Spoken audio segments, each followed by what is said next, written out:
Big TV భక్తి సమాచారం WhatsApp ఛానల్లో జాయిన్ అవ్వండి. అన్ని విశేషాలు ఎప్పటికప్పుడు తెలుసుకోండి. నమస్కారం గురుగారు.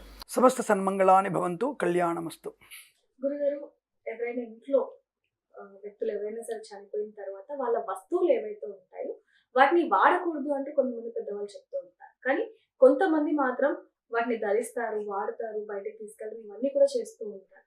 దాంట్లో ఏమన్నా దోషం ఉంటుంది అంటారా? దోషంతో పాటుగా సైంటిఫిక్ రీజన్ ఉంది దానికి. సైంటిఫిక్ రీజన్ ఉంది దానికి.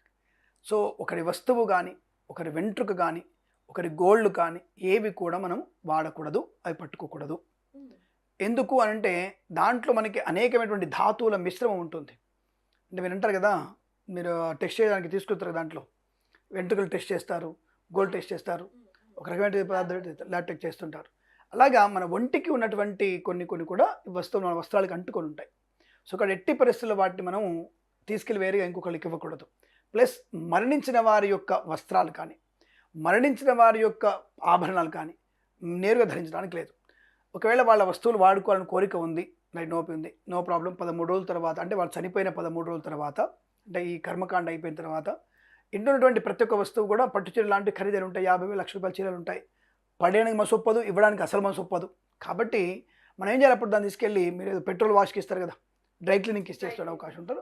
అట్లా పెట్రోల్ వాష్కి ఇచ్చేసి అవి ధరించే ప్రయత్నం చేయండి. ఒక మంచి రోజు చూసుకొని ధరించండి.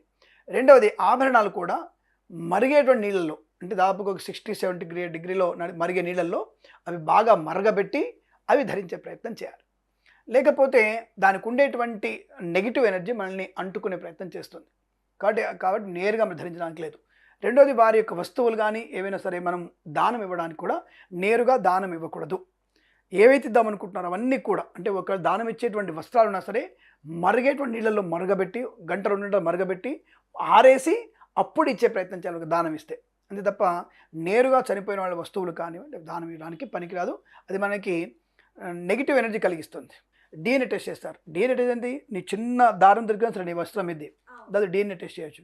అంటే మన DNA ద్వారా మళ్ళీ ఒక వ్యక్తిని పుట్టించవచ్చు, అది సైన్స్ చెప్తుంది కదా. కాబట్టి 10 రోజులుగా మన చొక్కాను చీరలు కానీ పట్టుకున్నటువంటి మన దాంట్లో ఎంత DNA ఉంటుంది. దాన్ని నేరుగా తీసుకెళ్ళి వాళ్ళు మనలాంటి సృష్టించవచ్చు, మనలాంటి వాయిస్ క్రియేట్ చేయవచ్చు, మన వ్యక్తిని క్రియేట్ చేయవచ్చు, డిజిటల్ దాంట్లో మన వాళ్ళ పేరు పెట్టవచ్చు, ఏదైనా చేయవచ్చు.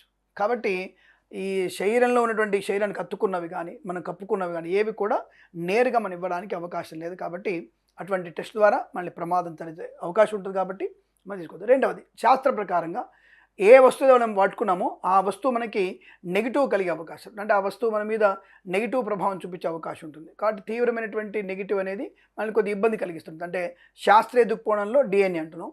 ఈ యొక్క ధార్మికమైన చింతలు చూసుకుంటే ప్రేతాత్మరూపమైనటువంటి ఆరా అనేది మళ్ళీ పట్టి పీడిస్తుంది. కాబట్టి చనిపోయిన వాళ్ళ వస్తువులను ఎట్టి పరిస్థితుల్లో మనం నేరుగా వాడడానికి అవకాశం లేదు, అలా చేయకూడదు.